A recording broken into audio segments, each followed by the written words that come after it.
ภารกิจเจาะน้ำบาดาลก็จบสิ้นแล้วพี่น้องทางเจ้าของน้ำบาดาลก็จะเอาท่อขึ้นแล้วพี่น้องเอ้ยนี่เพิ่นก็ได้ล้างน้ำแล้วบาดเนาะคือวันนี้ฮะได้ล้างทิ่มเบิดเลยแม่นบ่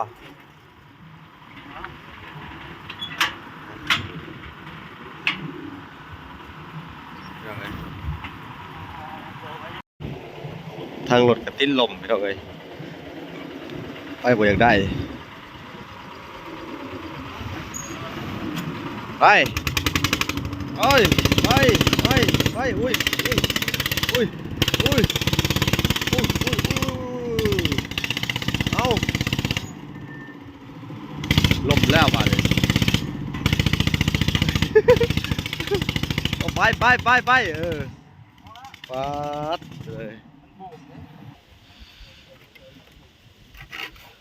ให้เพิ่นเลื่อยไปก่อนอันนี้การประกอบหัวโยกมันเนาะพี่น้องเนาะนี่ก็สิประกอบเลย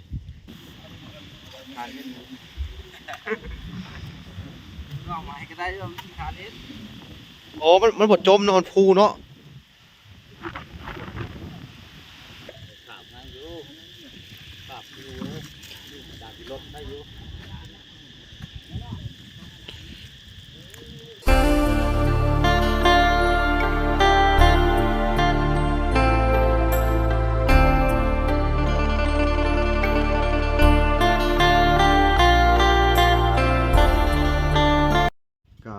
สบายดีพ่อแม่พี่น้องเบิร์ดสู่คนเนาะกันยินดีเข้าสู่ช่อง YouTube เบาหลาสายบุญคุณธรรมคือเก่าสินเคยเนาะทุกคนเนาะทักทายสบายดี FC ทางฝั่งไทยและ FC ทางฝั่งลาวและ FC ทางต่างประเทศนำเด้อเอาสบายดีพ่อแม่อยู่เมืองนอกเมืองนาเนาะเอ้ยที่รับชมเบาหลาอยู่เนาะมื้อนี้ก็ขอบคุณทางแม่จันน้อยจาก USA เนาะเพิ่นก็ได้สมทบมาในการช่วยเหลือทางน้องอาเบยคือว่าอันได้เจาะน้ำบาดาลเนาะกะมื้อนี้ก็ได้สำเร็จในการเจาะน้ำบาดาลเนาะพี่น้องเนาะก็มีน้ำเป็นที่เรียบร้อยเนาะทางบ่อหลาและก็น้องเบยบ่มีหยังสิตอบบุญแทนคุณเนาะก็มีแต่คำอวยไส้ให้พรให้ทั้งแม่จันน้อยจงมีแต่ความสุขความเจริญเด้อแม่เอ้ยความเจ็บอย่าได้ความไข้อย่ามีเด้อเอาให้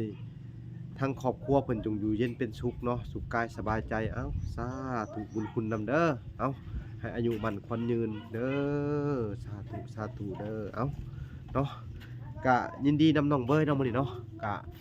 ได้น้ำบาดาลเป็นที่เรียบร้อยกะประสบความสำเร็จเนาะแล้วก็หลังจากที่ว่าเฮาเจาะเสร็จแล้วเนาะทางบ่ล่ะกะจะได้เฮ็ดทางโครงหลังคาให้ทางแม่จันน้อยคือเก่าพี่น้องเอ้ยกะส่วนที่เหลือเนาะอันชวนที่เจาะน้ำบาดาลกับ4 ล้านกว่าๆเนาะพี่น้องเนาะกับพอดีมีทั้งจ้างอันคนน้ำมาเทใส่เนาะคนน้ำมาเจาะเนาะแล้วก็มีทั้งคานเจาะพี่น้องกับ4 ล้านแล้วก็รวมทั้งอันนั้นแล้วก็4 ล้าน3 แสนกว่าพี่น้องเนาะก็ต้องขอบคุณแทนคุณทางแม่จันน้อยหลายๆพี่น้องที่ว่าซอยเอาไว้ในครั้งนี้เนาะทั้งเงินเฮากะก็ยังขาดเรืออยู่พี่น้องก็ยังขาดเรือหลายอยู่เนาะพี่น้องธรรมดาก็ยังขาดเรืออยู่ว่าจะเป็นเสาเฮือนเสายังกันเนาะพี่น้องพยักสวยสมทบเข้ามากับบลาก็ยินดีเพิ่มเติมอีกครั้งนึงเนาะเพราะว่าทางน้องอาเบยก็ได้กระต๊อบเสร็จแล้วแล้วก็ได้นับบาดาลเสร็จแล้วเนาะแล้วก็ยังขาดเรือหลายอย่างอยู่เกี่ยวกับวัสดุการเฮ็ดเฮือนพี่น้องก็ยังมีไผสมทบเข้ามาอยู่เนาะไผสิอยากจะเฮ็ดเพิ่มเติมอีกคือว่าในการเฮ็ดเฮือนเฮ็ดชาติให้น้องอาเบยกับบลายินดีเป็นสะพานบุญเด้อคือเก่าเนาะเอาเนาะทุกคนกะบ่มีหยังหลายมื้อนี้กะเฮาก็สิไปเบิ่งเพิ่นประกอบเนาะประกอบเครื่องสูบน้ำเนาะหรือว่าเครื่องโยกน้ำนั่นแหละเนาะประกอบท่อนะประกอบพอยประกอบบอลโยกน้ำหลังจากเพิ่นเสร็จแล้วเนาะเอาโอเคเนาะทุกคนเนาะก่อนอื่นเบิดกะอยากให้ทุกคนกดไลค์กดแชร์กดติดตามไว้เนาะเพื่อเป็นกำลังใจให้ทางบอลาและก็ทางอาเบยเนาะโอเคไปเบิ่งและไปรับชมกันเลยนะพี่น้องโอเคมื้อนี้กะภารกิจเจาะน้ำบาดาลก็จบสิ้นแล้วพี่น้องท ถ้าเจ้าของน้ำบาดาลก็จะเอาท่อขึ้นแล้วพี่น้องเอ้ยนี่เพิ่นก็ได้ล้างน้ำแล้วบาดเนาะ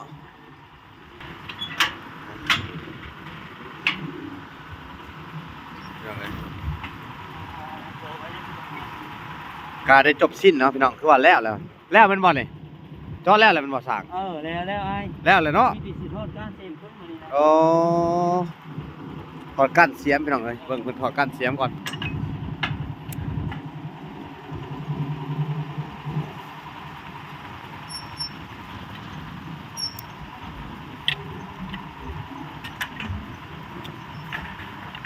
โอ้ถอดกั้นเสียมแล้วบ่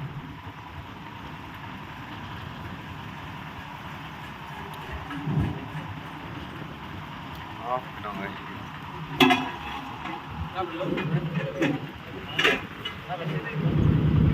มันฮอดอันนั้นแล้วมันบ่เห็นน้ำผุดขึ้นมาอยู่บ่วูดอยู่บ่อืม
แดดลงไปเรื่อย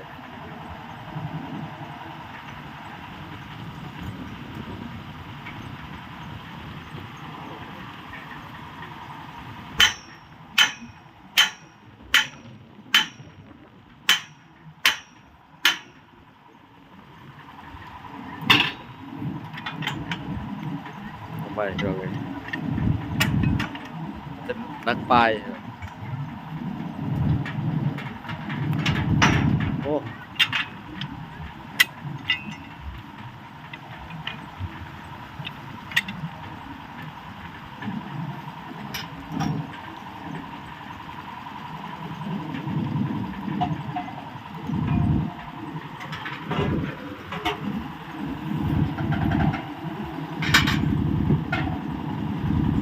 ยังอยู่หลายถอดเลยได้10 กว่าถอดหมดเลย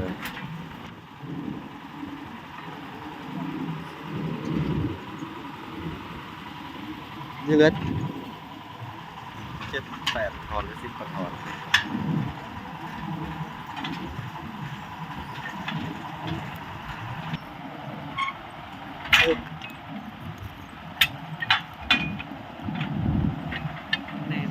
เนี่ยเนี่ยไปข้างหน้า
โยกเป็นโยกเลย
โอเคนะทุกคนเนาะ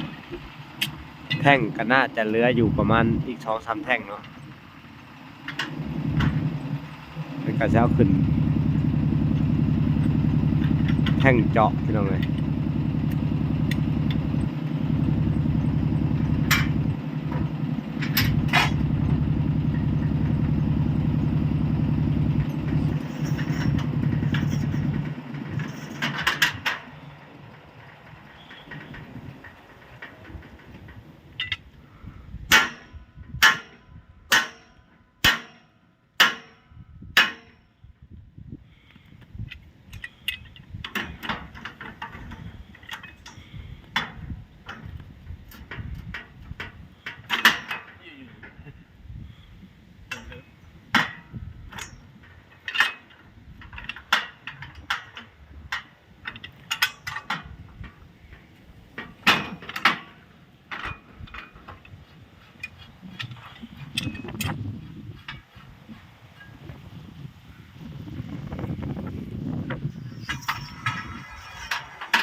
โอ้จะมีลูกแล้ว เวียง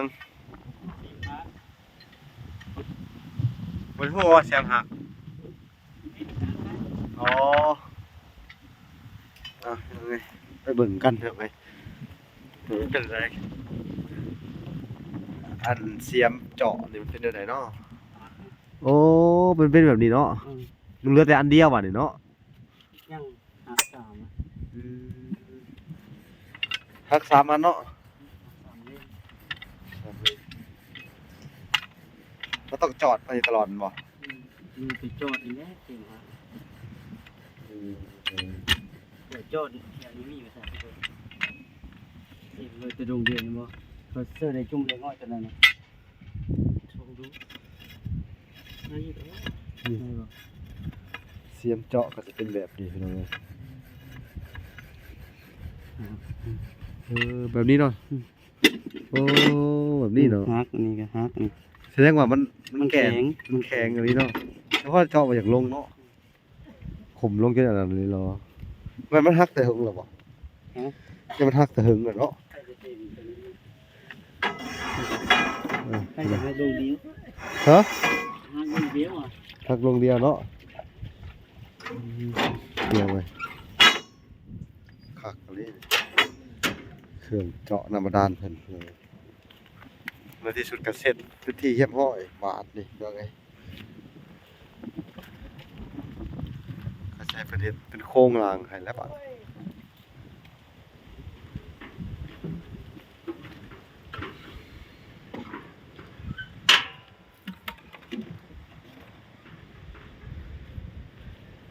เอารถออกก่อนเนาะจังตั้งเครื่องโยกเนาะ นี่บ่หลักที่นี่นะหลักเขาสิเอ็นหลักมันสร้างเลยนะเดี๋ยวหาทุกคนได้2 หลักเป็น1ประมาณ ฮะ ว่าไม่เป็นประมาณนี้นะวันหา70 เซน80 เซน สิไปหาเสด็จบาทนี่เนาะงงกันเลย จะนำบ่ได้เด้หลักตั้งให้ครับ เอออยู่เพื่อนมีป่ะเฮ้ยไปเอาหาไม่เป็นเนาะ ไปถ้าว่ามีไม้เส้นไปไม้เส้น เอา ได้หน้า15 โดยโอเคเนาะ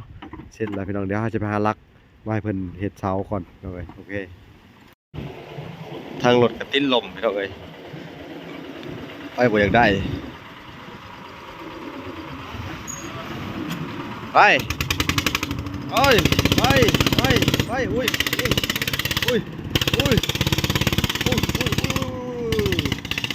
เอาลมแล้วบาดเลย ไปปัดเลยในที่สุดก็แล้วเลยเนาะ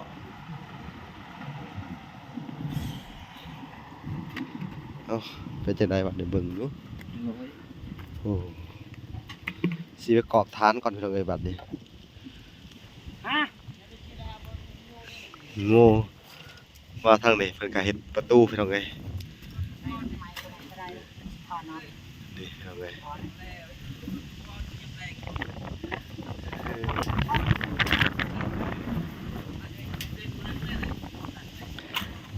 บัดนี้สิประกอบถอเลยบ่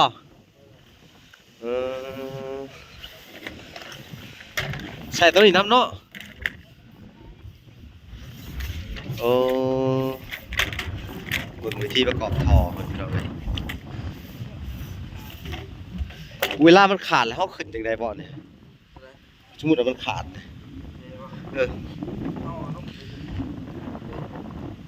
เขาแนวคีบบ่ ได้ขึ้นได้ เอาขึ้นง่ายบ่มีวิธีบ่ อันว่าวมันอันนี้มันตกก็ได้อันนี้ก็ อันนี้มันตกเฮาจับย่องมันไหลยูขึ้นมาเลย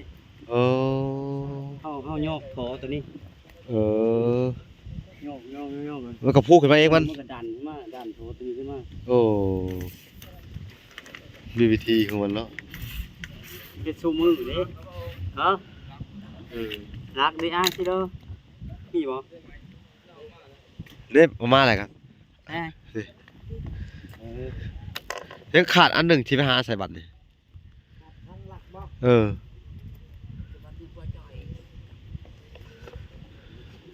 พี่น้อง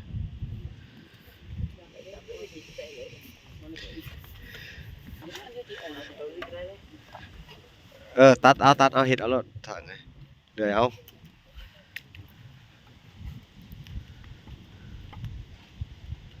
มึงเพิ่นเฮ็ดก่อนเถอะเอ้ยเพิ่นกำลังสิประกอบ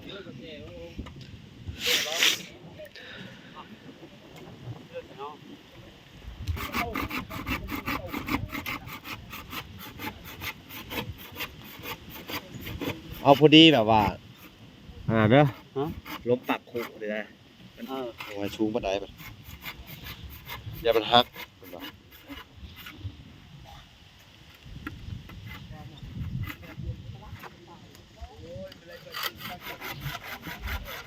ไม่ก็บ่ค่อยงามปานใดพี่น้องเอ้ย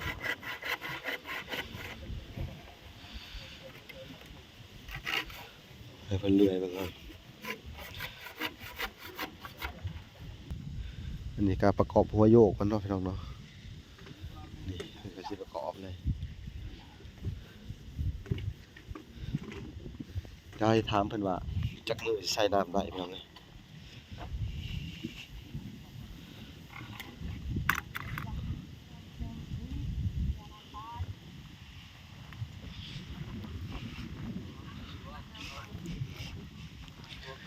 เอ้ย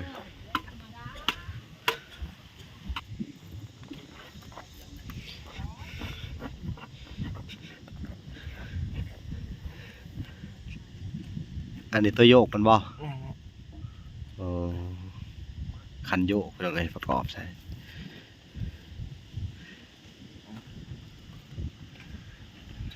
นี่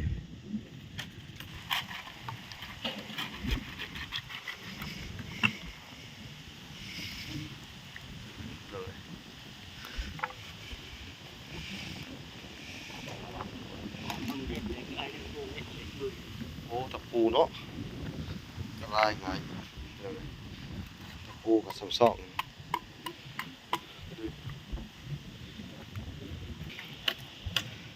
คันโยกมันเลยจับคันโยก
นี่มันปากระบายน้ำเวลาสูบขึ้นมามันก็จะออกมานี่เนาะ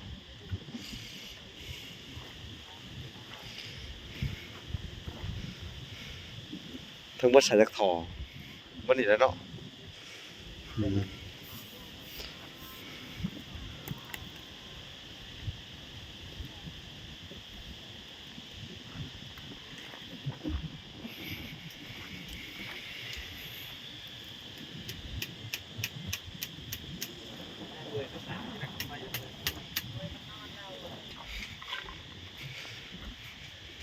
อันนี้คือหลักมันครับ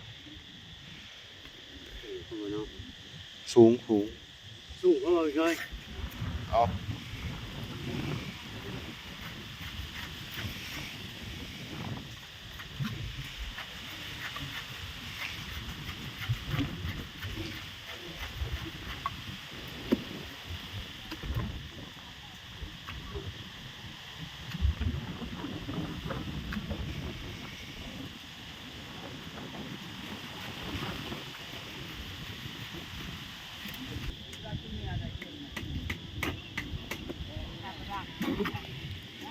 ลูกจะหมดลูก ลูกทั้งหมด40จำไว้เลยนะจะให้ราคาเอาเด้อเด้อ พี่น้องทุกคนเนาะ ไม้นะมันอันนั้น ฮะ ไม้มันจะงามนะ โอ้ ไม้มันจะงามไม้มันจะโตนะ โอ้ ไม้มันคักได้ไม้ โอเคแหละซ้ำนี่กัน ปีก็ได้ถ่ายแล้ว มันหลายปีไปหมดแล้วเนาะไปจังเลย โตได้เลย ตัดภาพมันอยู่นี่เนาะพี่น้องเป็นการประกอบนี่แต่ว่าน้ำนี่เขามืออื่นก็ใช้ได้เนาะได้เลยเป็นบ่เนาะพี่น้องเลยเป็นที่ประกอบลงไปเลยได้นี่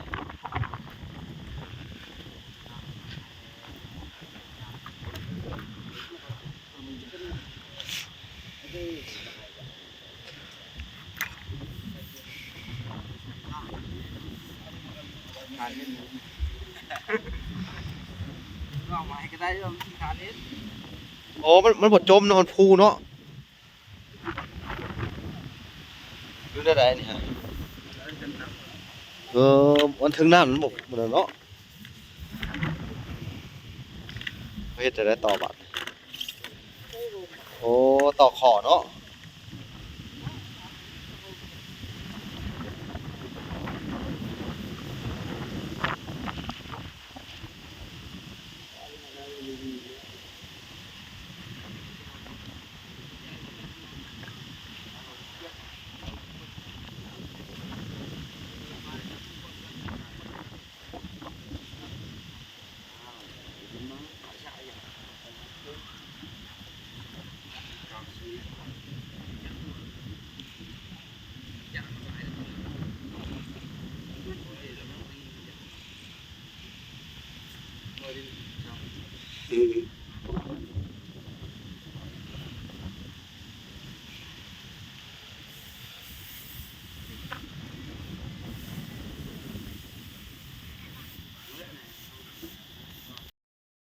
โอเคนะพี่น้องเนาะเพิ่นก็ประกอบ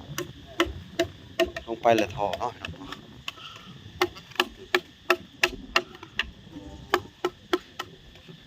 น้ำมันก็มีอยู่บ่มีอยู่เนาะแล้วล็อกสูบเพิ่นก็หน่อยพี่น้องเอ้ยประกอบสำเร็จก็สิสูงบ่สูงไปบ่ซะเพิ่นยังได้เตี้ยๆอย่ามันห่าง อันนี้มันงอนี่พอดี โอเคซะเอาสำนี้ก็ลองเบิ่งพี่น้องเอ้ย โตได้แล้วถุงเด้อถุงเลยเด้อ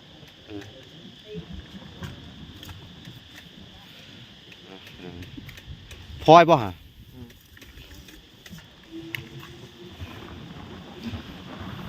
อันอธิบายให้ฟังหน่อยได้บ่ไปคมฮู้เวลามันสูบแล้วมันน้ำมันขึ้นมาแบบใด มันจุกเอาตัวว่าวมันได้ว่าวมันมันก็ดำขึ้นมา โอ้ จุกนะนี่นะ โอ้มันดูดขึ้นมาน้ำพลอยนี่เนาะ ลูกสูบนี่แหละลูกสูบ เขาดูดลงไปในน้ำมันจะอ้าขึ้นมาขึ้นมา เอาโยมขึ้น แล้วมันก็สิดึงขึ้นมาตามเลยเนาะโอ้เข้าใจแล้วพี่น้องมันเป็นพลอยแบบว่าพลอยย่างอย่างเนาะเวลาสูบลงไปในน้ำมันสิโผล่ขึ้นมาในวันสูบมันเนาะเวลาดึงขึ้นแล้วอันย่างมันสิฮุบเข่าเนาะโอเคเข้าใจแล้วเนาะพี่น้องเนาะก็เป็นความรู้มันว่า เข้าใจแล้วเขาต้องใส่จักท่อนี่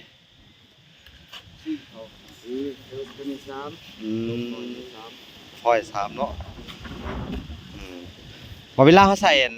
อันนั้นเด้ใส่โต๊ะอันนี้นะเขาเอิ้นว่าอันใส่ได้นะ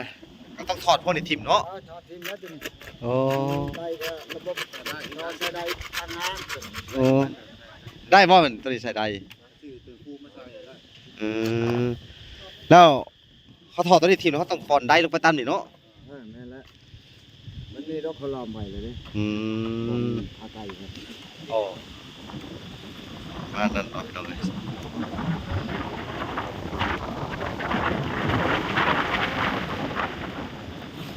ลมก็แห้ง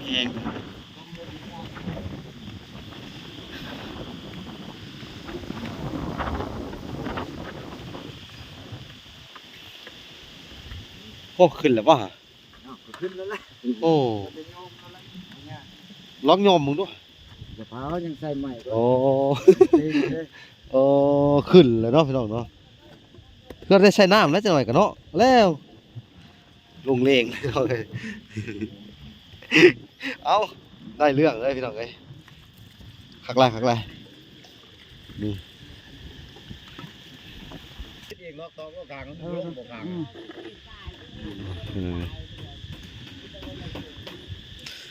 ธรรมดาสุดนี่สูงเติบเลย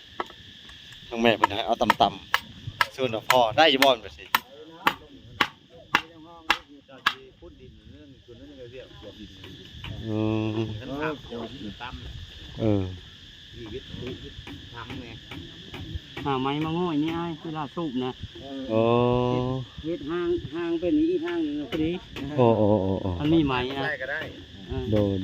ย พอดีง่อยสูบอยู่นี่เด้ เนาะ เออ เอาเชือกเลยนี่มัดไว้เลยอย่างนี้ไม่ขาดบ่อนี่ใหม่บ่นี่ใหม่ มีแล้วพี่น้องเอ้ยบาทนี่นะ ขาบมาอยู่ขาบอยู่จากที่รถได้อยู่ เขาต้องสูบไปเรื่อยๆจนกว่ามันจะใสเนาะ แม่นาย อ๋อ ยังละใส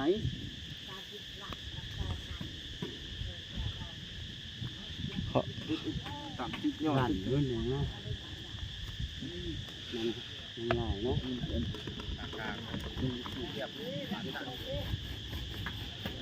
อันนั้นได้บ่ฮะเขาเนี่ยมาครอบได้บ่มีบ่เขาต้องเห็นอะไรเขาเห็นได้จะสิบ่ ไป รู้ มัดเอา เอาเสือก หาจากที่รถนะ พอได้สิมีเสือกบาดนี่พี่น้อง จากที่รถนั้นตีคาบรถตีรถตีไปได้ มัดให้ จักก็ได้มัดให้ไม่ให้ตีที่รถตีคาบในรถตีคาบนี่ แม่นละอันนั้นนักใส่ผ่านนะ จะผ่าน รถไถ เออ ก็หาบนี่เลยกระตอบเลยกระปูนนี่ โดย พี่น้องเอ้ยเอ้าบัดนี้ก็จะได้เสร็จภารกิจน้ำบาดาลแล้วเนาะพี่น้องเนาะ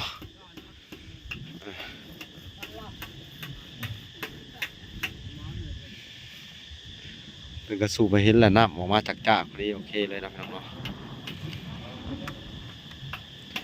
มันเป็นน้ำเก่าเขาเนี่ยน้ำเนี่ยเนาะเทลงไปมันเนาะ เพราะฉะนั้นมันก็ใส่แล้วมีน้ำจะว่าจะพูดนี่น้ เออ ำลูกแล้วก็น้ำออกมาไปรุ่มดีเลย เออ ใส่เลยเลย บวกเข้ากันเลยเนาะ ใส่เลยเลย คือประโยชน์สาย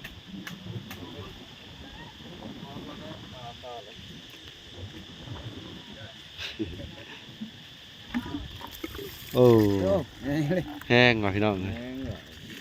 มันน้ำคุณเนี่ยก็ใส่แล้วเลย เออ เริ่มใส่ได้แล้วเนาะ คุณกว่าดีอยู่แล้ว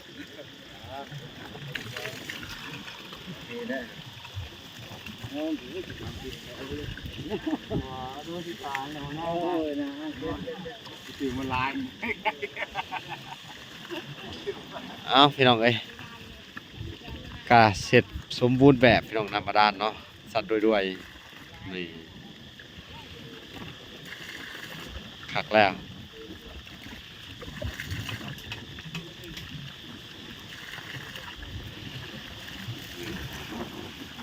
เนาะนำมาด้านน้องกับเว้ยกาเสร็จเป็นที่เรียบร้อยเด้อเอาพี่น้องเอ้ยเฮาก็สิได้จ่ายเงินค่าน้ำบาดาลอีกปัดนี้พี่น้องเอ้ยเอาโอเคเนาะจะได้จ่ายเงินค่าน้ำบาดาลเนาะเอาทุกคนเนาะบอลาก็จะได้จ่ายเงินค่าน้ำบาดาลเนาะทั้งเบิดกะสีตกเป็นค่าเจาะนี่4 ลาดเนาะคนละกะอันให้ทั้งอันเพิ่นไปแก่น้ำมาให้เนี่ยเนาะเขาก็จ้างต่างหากเนาะพี่น้องแกค่าแก่น้ำมาให้นี่ทั้งรถไถเพิ่นทั้งปุ้ยหยังเพิ่นเราขอเพิ่นไปประมาณ300,000เนาะพี่น้องเนาะบางเทื่อเขาก็สิตื่มให้เพิ่นอีกเนาะเล็กน้อยเนาะเพราะให้เพิ่นได้ค่าข้าวต้มขนมพี่น้องเอ้ยเอามาเอาเลยลุงมาหับเอาเงินเลยเอาเลยสบายดีเนาะแล้ว มาหาเอาเงินเจ้ามาหาเอาเงินอีกมาเอาเงินขานี่ ขาขมิ้นบ่ ว่าขาอันลากแกน้ำมา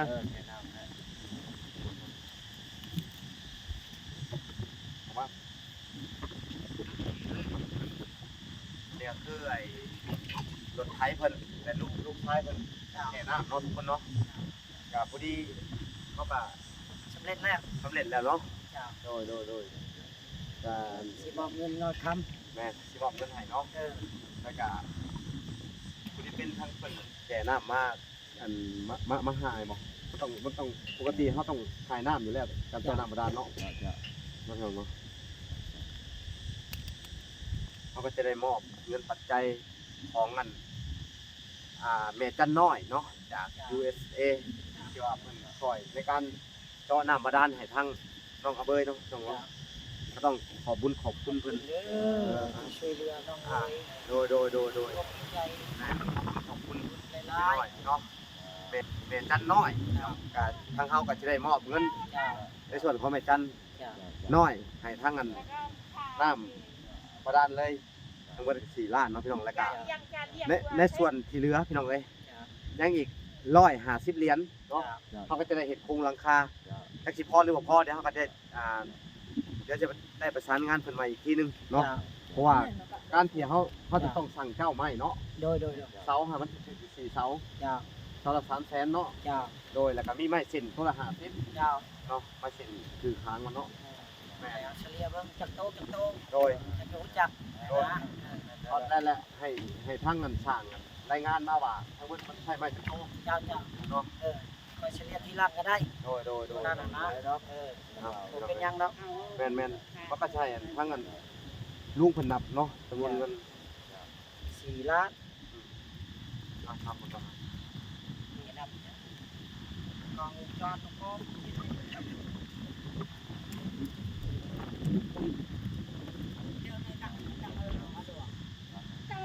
ทางเดินไม่ค่อยมีอ่ะเจอเป็น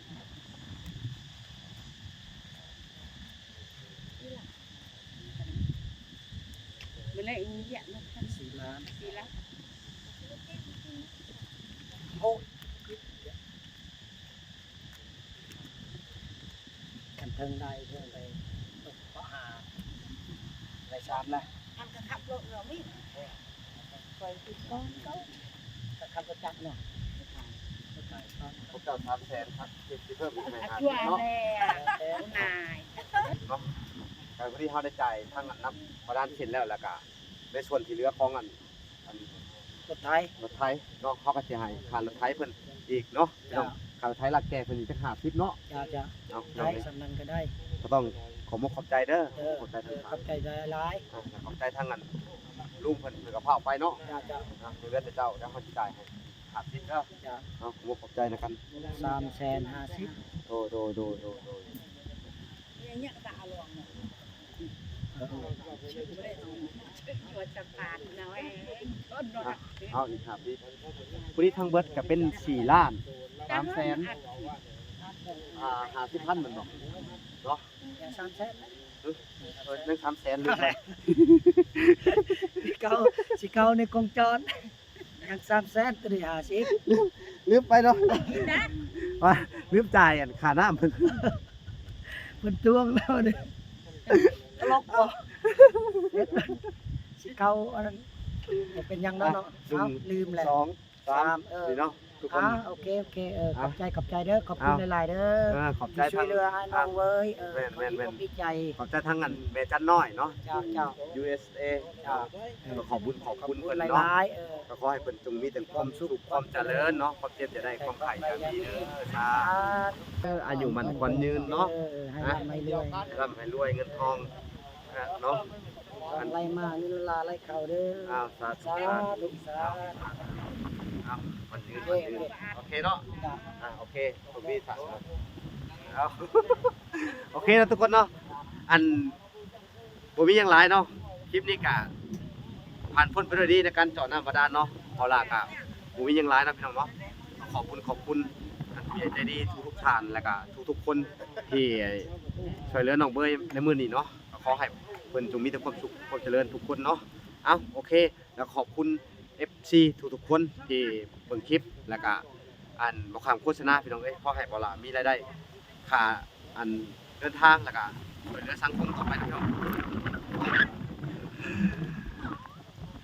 โอเค